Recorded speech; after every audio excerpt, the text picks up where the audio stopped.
One of the questions I get all the time is how do you embed a YouTube short onto your website without it looking weird?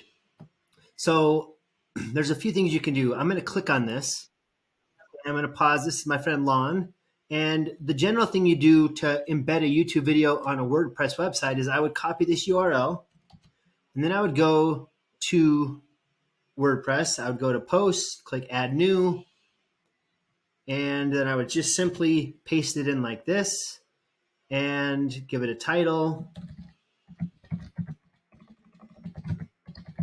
And then I would click publish.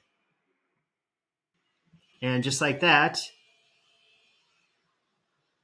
I would see the video and it looks like this. Now, because a YouTube short is a 9:16 ratio, it looks really thin like this. A regular YouTube video is 16:9, so it's more horizontal, where a YouTube short is vertical. So I don't necessarily want it to look like this.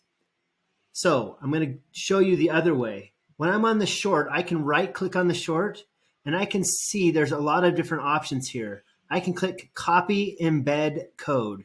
So I click that. Then I go back here and there's a video and a text editor. I'm going to click on the text editor and I'm going to highlight over this and then I'm going to paste in the embed code. It has a lot of iframe code. And then I'm going to click update.